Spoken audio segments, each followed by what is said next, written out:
Well, I hope you all enjoyed your lunch. Fabulous lunch. Isn't it great to be in a beautiful hotel on a day like this? Apparently it's very bad weather outside. It's the greatest joy to be here today. And today, definitely, we were talking over lunch about a sense of positivity and happiness. Is this? And today is a really great day for making happiness. You know, it's a state of mind, isn't it? So it's a good way to be and to meet new people and to be in a very sort of smiling disposition. I can see people in the ladies' room coming in having the crack outside. You know, it's great meeting old friends. You know, making new friends. That's what this day is all about. Okay, well, I better start introducing myself before I yabber on anymore. My name is Margot Boerma. I'm Dutch by birth, but 42 years in Kerry, was pointed out to me as well today. So I will always be a blow-in, I know that, and I'm happy to live with that. But that said, I'm 30 years working in Kerry as a therapist, so 30 years working with people with different mobility issues, and so in service of the people of Kerry for all that time. So my main training really is shiatsu and natural healing. I did that course, well, it's a long time ago now, 1994, and I have to say it was the greatest learning curve in my life. I learned about a whole different way of eating. I learned about a whole different way of being. I learned about meditation. We learned about the different forms of massage that were included in that. And so that gave me a huge different focus. And at that time it was based in Inch, near Annaskol in County Kerry. Now that school has moved back up to Dublin because they weren't getting the numbers down here. So we had the benefits of the beach as well. Doing Tai Chi, we're talking about doing Tai Chi, yoga, Aikido was the thing there. So, and they had a huge dojo about half the size of this room. So we were working out and doing that sort of sports there to kind of really open up ourselves within the training. So that is a little bit about my training. I was asked to talk about the benefits of natural therapy and natural healing. And of course, that is something that I have lived and worked with most of my adult life at this stage. And then sometimes, you know, what is it? I mean, I can just talk about the different therapies, but usually what is it in a therapist that brings that out, that you want to do that? Because I really feel, speaking from the heart, that it is a calling. You know, it's a calling that you don't really have a choice. I mean, you could work for Amazon.com, you know, or you could work for any other company, but a lot of people actually experience something in their lives that that bring you back.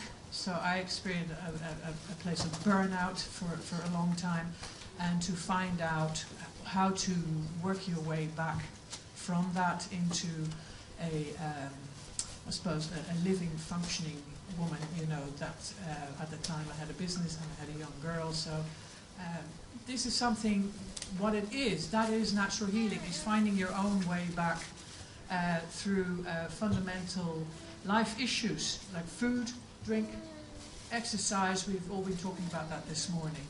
So very often the natural healing therapist has been through something themselves. And then you get the cliche of the wounded healer, you know, because through the path of healing themselves, do they very often want to share that with other people. So I suppose that is the place also where I'm coming from.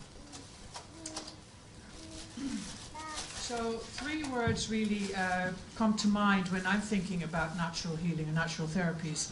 Really it is a form of preventative medicine, it is complementary and very comforting. I work with the group in the South Kerry MS department, and I've been doing that for, I was told actually 7 years now in the new group, and a year in the new building. How time flies, it's absolutely incredible. So very honored to be there on a weekly basis on Wednesday mornings. And so, having asked some of the people to fill out a questionnaire, a little survey that I did, I will conclude my talk with the results of that. So, But definitely preventative is a big thing, you know. How can we help people to prevent becoming, say, a little bit depressed, or you know, having mood swings? And so it is what it is, but at the same time, it's about getting you to feel better when you leave the clinic, that you feel better about yourself, that you feel like you have a couple of hours spent in there and that it's been a positive experience. And so what we do there, I do the most of the physical therapies. So that is something that's important to me, and it's important to the people that come. So complementary is something you hear as well, complementary therapies, and comforting. Yes, it can be very soothing at times. You know, touch therapies, what I do, I like to group all of these in touch therapies: reflexology, massage, shiatsu, acupressure. They're all kind of touch therapies. We live in a world where touch has become totally inappropriate. And so in many other professions, it is now no longer appropriate to touch one another. I mean, the most appropriate is to shake hands, and now with this virus going around, that has also become a huge issue. So in a way, I feel personally that I'm very privileged to be able to work with massage and with shiatsu on people in that sense, because I'm getting to know people through what I used to call the back door. I don't go through the front door. That's the shaking the hands. I'm getting to know people on a whole other level. And so that makes not just for massage, it actually makes for a whole holistic view. I don't treat the illness. I'm not really here to talk to you about MS today, but even though it's very beneficial for people living with MS. But I feel it's an all-round picture. I'm getting the family, the person, the human being. You know, the whole picture is there, and that in itself is a very big privilege. So people sometimes they can talk. You know, that they feel okay to open up about things, which is also very important. So have I mentioned shiatsu practitioner since 1994, 30 years as a holistic therapist, massage, shiatsu, healing, natural healing, reflexology, aromatherapy, Reiki tradition, and meditation, many other modalities. So, what is shiatsu, I hear you ask? Great word. When I started out with shiatsu, living in Kerry, in South Kerry, they used to call it shih tzu. She's doing shih tzu. So, shih tzu is a dog, you know. So shiatsu. Shiatsu, you can break the word up, it's shai, and then atsu, so finger pressure. It's a Japanese word, yeah. So finger pressure, and that's really what we do. So in modern English it's translated as acupressure. So people say, gosh, you have the question about acupressure on the form. What is that? I never heard that before. I'm not so sure. Aren't I doing that on you every week? Oh, I didn't know that. Okay, so it's sort of hidden in the massage. You know, when I'm doing a back massage, I work pressure points along your spine. So that is really to open up and to clear away blocked energies so that the energy through the meridians run smoother and like a river, you know, like a river. Unblock the river and the water runs. What are meridians? She's talking about meridians. Meridians are energy lines. Meet Jack. This is Jack. Jack has been with me for all these 30 years. He looks a little bit like he's being touched up, but he has. I can pass Jack through the room, but you can see that some of the meridians start here on top. So if you're going for a head massage, like some of you like to have a really good head massage, and I really tap with my fingers on the head massage, that means I'm opening up and wakening up these pressure points in your head. That means they're clearing. And that's great, but then I also go alongside the head and then in the neck, when I'm touching your neck and shoulders. You know, some people say, Jesus, I can't do my neck and shoulders, I'm frozen up. So all of these meridians, and you see all these pressure points, all the black points, I'm going to pass it through the room so you can have a quick look, okay? So these are meridians. They are channels that run through your body. They run from your head to your toes and from your toes back up to your head. Yeah? Can I say it's scientifically proven? In Chinese medicine, yes. Chinese medicine is over 4,000 years old. They've had a lot of research done. But I'm not here to discuss the research part of it. I'm here to show you what it is that we do when we work with natural healing and when we have a simple thing called massage. What happens in it? Okay, so can I pass this? Great, so that's Jack. Okay, I have a clicker. Hang on. Was I clicking there or was I clicking over here? Whew. Yes. Okay, so I'm saying that I wasn't really going to talk about the MS condition, but this is what I picked out of this book. I was reading this book. I was given this book. And we were talking about it, say, some people said nothing has changed much in MS.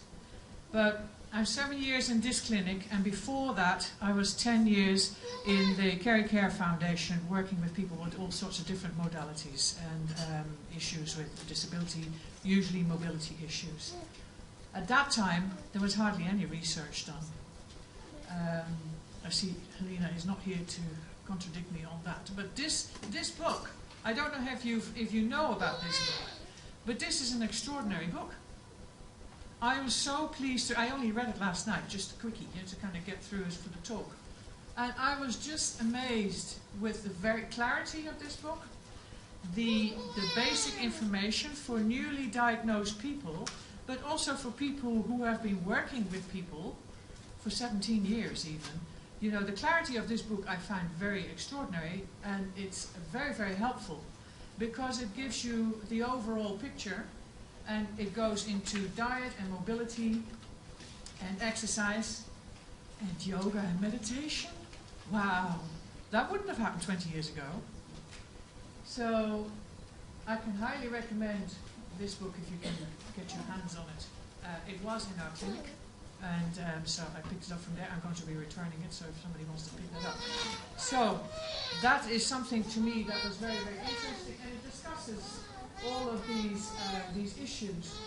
So when we're talking about inflammation, there's usually inflammation in the muscular tissues. So that can be helped, you know, by an anti-inflammatory diet, or it can be helped by drinking good, clean water. Water has become an issue in our world as well, but you can still get good clean water in different places. So inflammation is definitely helped by gentle touch treatments. Very harsh touch treatments tend to inflame stronger. So a kind of a gentle touch actually helps the inflammation to clear it away. So where were we? Okay, so natural therapies, they can be complementary to allopathic medicine, which is what we see what's happening here today. And so therefore you have all these different names, and that was really my point of complementary and natural and alternative. They're all the same thing really, it's just a different perspective and a different word for the same thing over and over again. So, okay, so do I have that here? Yeah, so this is the deterioration of the nerve. This is what happens in the nerve tissue. So the messages aren't going through the synapses, and the synapses are no longer firing away. And you see the myelin sheath there. This is the damaged part. Now I took that picture from that booklet actually that I have. So once you get the booklet, you can really see the difference between a healthy nerve tissue and a damaged nerve tissue. And so how does that affect us in natural healing? Well, there's different things that we can do with that. Obviously, we can't, it's one of the greatest things, actually, as a therapist that I learned is, especially in the first 10 years, that, you know, sometimes you're so desperate and you're so passionate because you really want to help. You know, you really want to help. And I know after all these years, I can help, but I can't fix you. I can't fix you. And this is something, it was actually a very painful lesson to learn, that how much energy, it doesn't matter if I give you 20-minute treatment, a half an hour treatment, or an hour's treatment, or the entire morning, I just can't fix you. It's not fixable for me. So therefore the medication that Dr. Helena was talking about this morning is a vitally important information. And so that might be able to help you cope with it, you know, and that's all I'm offering, a coping system.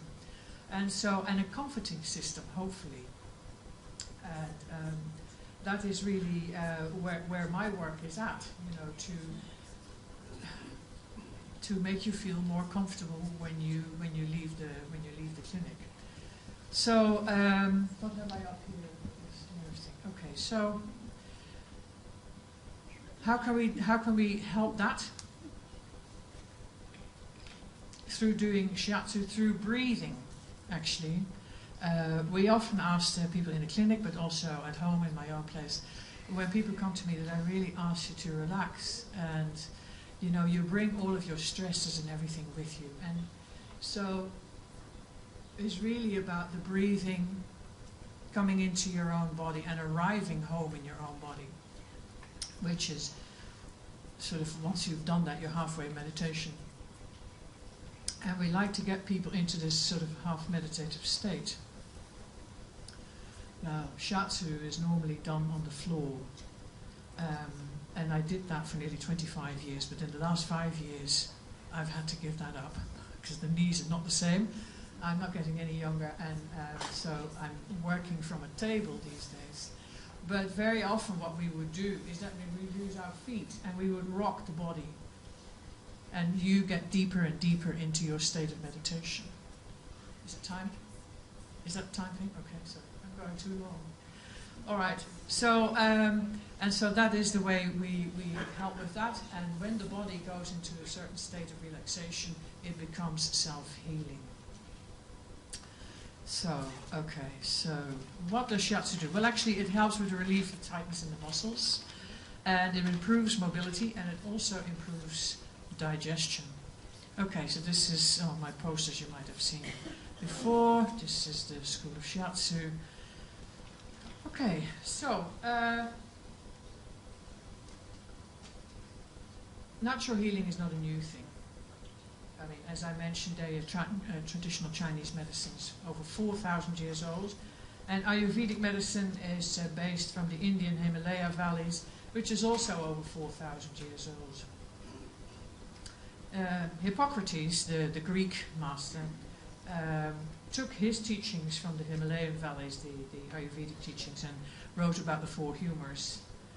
One of the greatest sayings that he did was, before you heal someone, ask them if he is willing to give up the things that made him sick. Okay. Right. I'm going to have to skip a few things here. I have to come back another time. All right.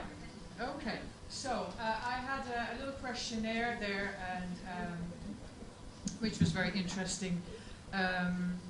Due to weather and flus and stuff, we haven't had the full attendance at the clinic on a Wednesday morning in Killarney. However, very nicely for the people that were there, that were very cooperative with this. So I had 7 out of 10 people answered this questionnaire, and some of the people that answered it actually had been attending from newly attended to 3 years to 7 years to 20 years. On a Wednesday morning. That's quite something, isn't it? So they felt that on the question, what treatments do you generally ask for? The options were massage, head, neck and shoulders, back and legs. At least 4 people were interested in that. Another 4 in reflexology, another 5 in acupuncture, and another 2 in acupressure, and another 1 for cupping. So these are the different treatments that we have to offer between the different therapists. All the different therapists have background in Chinese traditional medicine as well as Ayurvedic medicine. We asked then the question, what effect does this have on your general well-being? Was it good, improved, worse, much worse? So actually 2 said good, 2 said improved, and 3 said much better. This is on your general well-being. Then would you feel it improves your mobility or your digestion? And that was definitely 4 for mobility and 4 for digestion. So obviously somebody had a double whammy there. Great. Does it improve your MS condition in general? And over 6 people said it did, out of the 7. How long would you say you would get out of attending these treatments? And 4 people crossed days, and even 3 people said the entire week. So I think that's really cool, because that to me means an awful lot. So, and has it improved your general life balance? 5 people said yes, 5 out of the 7. So then on a whole other wavelength, it was, how does coming to the MS clinic affect you holistically? And I really meant socially, as well.